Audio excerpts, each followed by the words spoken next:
नमस्कार दोस्तों और आईएएस पीसीएस मास्टर क्लास में आप सभी का हार्दिक स्वागत है।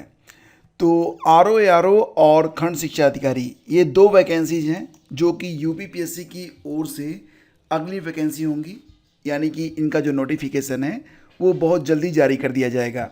आपके पास बहुत ज़्यादा समय नहीं होगा, इसीलिए इसकी जो प्रैक्टिस सेट है वो अभी से आपको अवेलेबल करवाई जा रही है। इसी साल के अंत तक आपको ये दोनों परीक्षाएं देने को मिलेंगी। नोटिफिकेशन आने में थोड़ा सा वक्त लग सकता है, लगभग जुलाई के अंत या फिर अगस्त में ये विज्ञप्ति आपको देखने को मिल जाएगी, लेकिन इसकी जो परीक्षाएं होंगी वो अक्टूबर या फिर नवंबर या फिर ज़्यादा से ज़्यादा दिसंबर तक करवा ली जाएंगी, यानी कि आपके पास 4 से 5 महीने का समय है। तो इसी के मद्देनज़र आप लोगों की बेहतर तैयारी के लिए और डेली प्रैक्टिस करवाने के लिए यहाँ पर डेली 20 MCQs की एक सीरीज स्टार्ट की जा रही है, जिसका आज डे 1 है। इसमें कुल मिला के 20 प्रश्न हैं। तो इन सभी प्रश्नों की प्रैक्टिस आप हमारे साथ कीजिए और वीडियो के अंत में आप मुझे ज़रूर बताइएगा कि ये वीडियो आपके नॉलेज को, साथ ही साथ समीक्षा अधिकारी, सहायक समीक्षा अधिकारी और खंड शिक्षा अधिकारी की तैयारी में कितना यूजफुल साबित होता है। चलिए शुरू करते हैं। पहला क्वेश्चन है, निम्न कथनों पर विचार करें। इसी प्रकार के प्रश्न आपको देखने को मिलेंगे परीक्षा में। पहला क्वेश्चन है, देखो यहाँ पर जो स्टेटमेंट है उस पर आपको विचार करना है। इसके बाद कूट दिया गया है और उसमें से आपको ये देखना है कि कौन सा विकल्प सही है। तो पहला कथन है, 3 से 6 अप्रैल 2023 तक अमेरिका के वाशिंगटन में वर्ल्ड वैक्सीन कांग्रेस 2023 का आयोजन किया गया। ये कथन बिल्कुल सही है और इस सम्मेलन में भारत बायोटेक को वैक्सीन इंडस्ट्री एक्सीलेंस VIE पुरस्कार के अंतर्गत best production process development award से सम्मानित किया गया। तो दोस्तों यहाँ पर दो विकल्प हैं और दोनों ही विकल्प आपके यहाँ पर बिल्कुल सही हैं, यानी कि जो आपका आंसर बनेगा वो ऑप्शन सी बनेगा। दोनों सही हैं। फिर अगला क्वेश्चन होगा, निम्न कथनों पर विचार करें। दो कथन दिए गए हैं। पहला कथन है, केरल स्थित मुन्नार हिल स्टेशन में स्थित एरानीकुलम राष्ट्रीय पार्क, यह एक नेशनल पार्क है, यानी कि राष्ट्रीय उद्यान है। इसको देश का पहला फर्नारियम घोषित किया गया है। अब क्योंकि यह देश का पहला फर्नारियम है इसलिए बहुत ही इम्पोर्टेंट है। तो दोस्तों देश का जो पहला फर्नारियम है ये मुन्नार हिल स्टेशन केरल में एरानीकुलम राष्ट्रीय पार्क को घोषित किया गया है। फर्नारियम क्या होता है?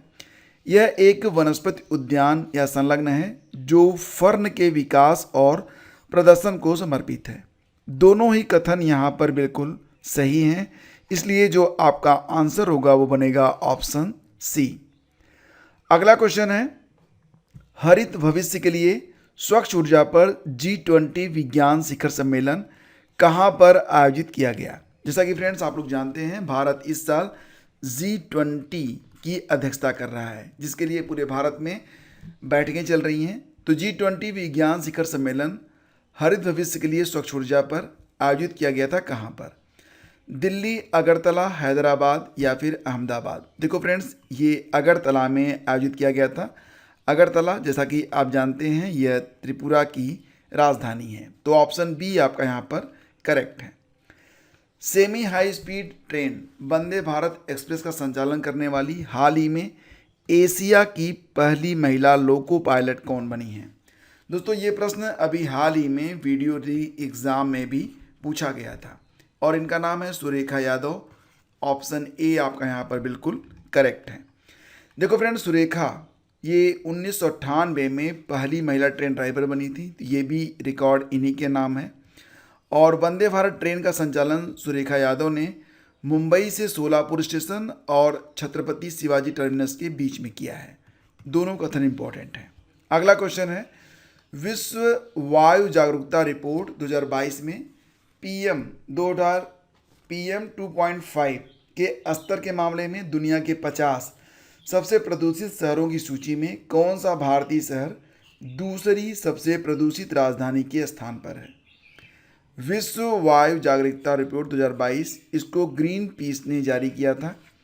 इसमें यह कहा गया था कि दुनिया के जो 50 सबसे प्रदूषित शहर हैं उसमें दूसरी सबसे प्रदूषित राजधानी जो है वो दिल्ली है, यानी कि विकल्प बी आपका यहाँ पर करेक्ट है। दोस्तों, इस रिपोर्ट को जारी करता है ग्रीन पीस। आपको बता दें कि WHO का स्टैंडर्ड है, मानक है कि PM 2.5 का लेवल हवा में अगर 50 माइक्रोग्राम पर क्यूबिक मीटर से ज़्यादा होता है तो प्रदूषण का स्तर बहुत ही ज़्यादा माना जाता है। तो इसमें दिल्ली भी शामिल है। अब आपके मन में आ रहा होगा कि फिर टॉप पर कौन है, तो दोस्तों चाड की जो राजधानी है फिलहाल वही टॉप पर है। अगर देशों के बारे में बात करें तो टॉप पर चाड है, फिर इराक है, फिर पाकिस्तान, फिर बहरीन, फिर बांग्लादेश, बुर्किना फासो छठे स्थान पर है, भारत 8वें स्थान पर है। ठीक है, लेकिन अगर राजधानियों के विषय में बात करें तो दुनिया की सबसे प्रदूषित जो राजधानी है वो चाड की राजधानी है जिसका नाम है एनजामेना, और दूसरे स्थान पर दिल्ली है, तीसरे स्थान पर बगदाद, चौथे स्थान पर मनामा, 5वें स्थान पर ढाका। अगला क्वेश्चन है, विश्व बैंक ने भारत के 4 राज्यों में ग्रीन नेशनल हाईवे कॉरिडोर परियोजना के निर्माण के लिए सूरत सरकार के साथ एक ऋण समझौता किया है। तो भारत के 4 राज्य हैं जहां पर ग्रीन नेशनल हाईवे कॉरिडोर बनेगा। विश्व बैंक ने इसके लिए सूरत सरकार के साथ एक ऋण समझौता किया है। तो ये 4 राज्य कौन से हैं, यानी कि यहाँ पर जो 4 राज्यों के नाम दिए गए हैं उसमें एक नाम इन राज्यों में शामिल नहीं है। तो उनका नाम है हिमाचल प्रदेश, ये शामिल है, राजस्थान भी शामिल है, उत्तर प्रदेश भी शामिल है, शामिल नहीं है तो मध्य प्रदेश। इसकी जगह पर जो चौथा राज्य है दोस्तों वो है आपका आंध्र प्रदेश। तो ये आपको याद रखना है। इसके बाद दोस्तों अगला क्वेश्चन है, सेती नदी जल विद्युत परियोजना भारत और किस देश से संबंधित है? सेती नदी जल विद्युत परियोजना दोस्तों जैसा कि आप जानते हैं ये भारत और नेपाल के बीच में एक जल विद्युत परियोजना है और इसमें भारत नेपाल की मदद कर रहा है। इन्वेस्ट बोर्ड नेपाल ने NHPC लिमिटेड जो कि एक भारतीय कंपनी है इसको प्रस्तावित 450 मेगावाट सेती नदी जल विद्युत परियोजना का व्यवहार्यता अध्ययन करने की अनुमति दी है। यह परियोजना नेपाल के डोटी और अचम जिलों में बनाई जाएगी। उद्देश्य क्या है? देश को बिजली प्रदान करना। जूलॉजिकल सर्वे ऑफ इंडिया द्वारा कैट फिश की एक नई प्रजाति जिसका नाम रखा गया है एस्कोस्कोडोमा घृतिया। जैसा कि आप लोग जानते हैं धृति बनर्जी जो हैं वो जूलॉजिकल सर्वे ऑफ इंडिया की जो हैं वो ZSI की अध्यक्ष हैं वर्तमान में। उन्हीं के नाम पर ये जो कैट फिश खोजी गई है उसका नाम एस्कोस्टोमा घृतिया रखा गया है। फिलहाल इसकी खोज की गई है अरुणाचल प्रदेश में, ऑप्शन सी करेक्ट है। अब कैट फिश का मतलब देखो ये है कैट फिश। अब देखो ये बिल्कुल कैट जैसी लग रही है ना, इसीलिए इसको कैट फिश कहा गया। अब यहाँ पर देखो तो इसकी मूछें भी हैं, तो ये कैट फिश है। एक्चुअली में ये जो नई प्रजाति है अरुणाचल प्रदेश में सियांग नदी की एक सहायक नदी है जिसका नाम है सिकिंग। तो सिकिंग में ये पकड़ी गई है। तो कैट फिश इन पहाड़ियों की धाराओं में पाई जाने वाली एक छोटी मछली है। स्थानीय आदिवासी इसे नोरंग कहते हैं, नोरंग। ठीक है, अगला क्वेश्चन है, मार्च 2023 में कौन सा राज्य 100% विद्युतीकृत रेलवे नेटवर्क वाला भारत का पहला राज्य बन गया है? तो दोस्तों ये बन गया है आपका हरियाणा, यानी कि ऑप्शन ए यहाँ पर बिल्कुल करेक्ट है। अगला क्वेश्चन है, 16 मार्च 2023 को राष्ट्रीय डेयरी अनुसंधान संस्थान ने किस नाम से भारत की पहली गिर नस्ल की क्लोन मादा बच्चे को जन्म दिया है? इसको आप ऐसे समझिए कि राष्ट्रीय डेयरी अनुसंधान संस्थान जो कि करनाल में स्थित है, तो वहाँ पर जो गिर नस्ल की एक गाय होती है, ये बहुतायत में भारत में पाई जाती है, मुख्य रूप से गुजरात में पाई जाती है। गिर नस्ल की जो गायें होती हैं वो बहुतायत में गुजरात में पाई जाती हैं। तो एक उसका क्लोन मादा बच्चा बनाया गया है जिसका नाम रखा गया है गंगा। तो ये गंगा है, इसको आप देखिए बहुत ही खूबसूरत सी ये बछड़ी है, ठीक है, गाय है। तो राष्ट्रीय डेयरी अनुसंधान संस्थान ने 2021 में Uttarakhand live stock development board Dehradun के सहयोग से राष्ट्रीय डेयरी अनुसंधान संस्थान करनाल की ओर से गिर साहिवाल और रेड सिंधी जैसी देसी गायों की क्लोनिंग का काम शुरू किया था। इसी परियोजना के तहत 16 मार्च को गिर नस्ल की एक क्लोन बछड़ी पैदा हुई है। कब पैदा हुई थी? 16 मार्च 2023 को। तो यह फिलहाल 32 किलोग्राम की है और बिल्कुल स्वस्थ है। वह राज्य जिसने 2025 तक भारत का पहला हरित राज्य बनने का लक्ष्य हासिल करने का अपना लक्ष्य रखा है, यानी कि 2025 तक भारत का पहला हरित राज्य बन जाएगा। कौन बन जाएगा? हिमाचल प्रदेश। इसका सही जवाब ऑप्शन सी है। तो दोस्तों, हिमाचल प्रदेश ये 2025 तक भारत का पहला हरित राज्य बनने की ओर अग्रसर है। आपको बताना चाहेंगे कि एक वृक्ष संपदा योजना को स्टार्ट किया गया था। यह योजना छत्तीसगढ़ सरकार ने शुरू की है और एनटीपीसी ने भारत की पहली हरित हाइड्रोजन मिश्रण परियोजना शुरू की है। कहाँ पर? तो दोस्तों, इसे शुरू किया गया है सूरत के कवास में। ये भी बहुत इंपॉर्टेंट है, इसको भी ध्यान देना।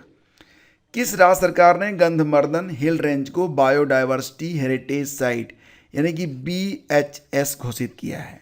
BHS biodiversity heritage site. दोस्तों, ये जो गंधमर्दन हिल रेंज है ये आपको मिलेगी ओडिशा में। ऑप्शन बी इसका बिल्कुल करेक्ट है।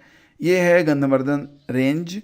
और राज्य वन पर्यावरण और जलवायु परिवर्तन विभाग द्वारा जारी एक अधिसूचना में ये कहा गया कि सरकार ने गंधमर्दन पहाड़ी ये कुल मिला के देखा जाए तो लगभग 18,963.898 हेक्टेयर क्षेत्र को ओडिशा के BHS के रूप में घोषित किया गया है।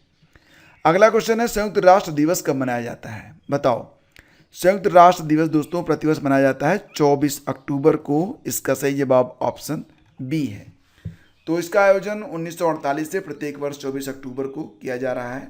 एक्चुअली में 1945 में 24 अक्टूबर के ही दिन संयुक्त राष्ट्र चार्टर के अस्तित्व में आने को यह दिवस चिन्हित करता है। तो याद रखना, ये इम्पोर्टेंट है।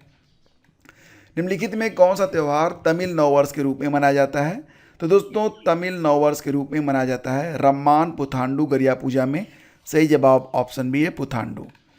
तो जो तमिल नववर्ष होता है पुथांडू, इसको पुथु रूसम भी कहा जाता है। सौर चक्र पर आधारित तमिल कैलेंडर के पहले महीने का नाम चिथिराई होता है। ये भी आपको याद रखना होगा।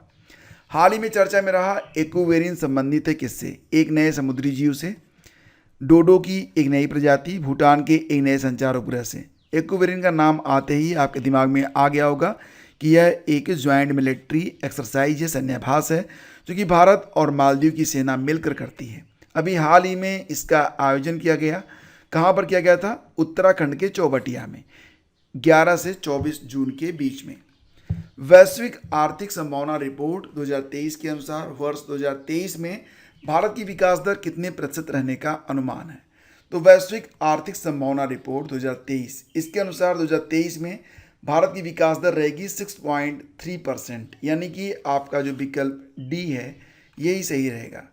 ये जो रिपोर्ट होती है वैश्विक आर्थिक संभावना रिपोर्ट, इसको जारी कौन करता है? तो दोस्तों, इसे जारी करता है वाशिंगटन DC स्थित विश्व बैंक समूह। अगला क्वेश्चन है, जून 2023 में भारत, फ्रांस और UAE के मध्य पहला समुद्री साझेदारी अभ्यास कहाँ पर आयोजित किया गया? तो दोस्तों, ये भारत, फ्रांस और UAE के मध्य जो पहला समुद्री साझेदारी अभ्यास था, इसे ओमान की खाड़ी में आयोजित किया गया। सही जवाब ओमान की खाड़ी है और इसका जो आयोजन था वो 7 से 8 जून के मध्य में किया गया था। हाल ही में किस देश के रक्षा मंत्री लॉयड ऑस्टिन भारत की यात्रा पर रहे? लॉयड ऑस्टिन दोस्तों ये अमेरिका के रक्षा मंत्री हैं। तो ऑप्शन सी आपका यहाँ पर बिल्कुल करेक्ट है। 4-5 जून 2023 को ये भारत आए थे। विश्व खाद्य सुरक्षा दिवस के बारे में विचार करें। विश्व खाद्य सुरक्षा दिवस ये प्रतिवर्ष 7 जून को होता है, करेक्ट है। 2023 की थीम है खाद्य मानक जीवन बचाते हैं, ये भी सही है, यानी कि दोनों विकल्प यहाँ पर करेक्ट हैं। प्रश्न बहुत ही इंपॉर्टेंट है। नेक्स्ट है, जून 2023 में केंद्र सरकार ने मणिपुर हिंसा की जांच हेतु किसकी अध्यक्षता में एक 3 सदस्यीय न्यायिक आयोग गठित किया है? तो दोस्तों जैसा कि आप जानते हैं मणिपुर में काफ़ी हिंसा का दौर चल रहा है अभी भी, और यहाँ पर जो हिंसा हो रही है उसका कारण जानने के लिए एक 3 सदस्यीय न्यायिक आयोग गठित किया गया है न्यायमूर्ति अजय लांबा जी के अध्यक्षता में। विकल्प ए इसका करेक्ट है। मई 2023 में गैर जनजाति मैतेई समुदाय को अनुसूचित जनजाति यानी कि ST का दर्जा दिया गया। तो उसी का विरोध करने के लिए नगा और कुकी जनजातियाँ ये सड़कों पर उतर आईं और काफ़ी हिंसा का माहौल अभी भी वहाँ पर बना हुआ है। लेक्चर की PDF आपको मिल जाएगी ISPCS master class Telegram channel पर, या फिर आइए हमारी जो वेबसाइट है स्टडी विद ज्ञान प्रकाश। तो कुल मिला के 20 प्रश्न हैं, इसकी प्रैक्टिस 2-3 बार कर लीजिएगा, आपको काफ़ी फ़ायदा मिलेगा। और बने रहिए हमारे साथ। रोज़ शाम को आपको 7:30 बजे 7:30 PM पर ये प्रैक्टिस सेट इसी चैनल पर उपलब्ध रहेगा। चैनल को अगर आपने अभी तक सब्सक्राइब नहीं किया तो नीचे सब्सक्राइब का बटन है, कर लीजिए। PDF भी आपको मिलती रहेगी, लिंक वीडियो के डिस्क्रिप्शन में है। Thank you so much.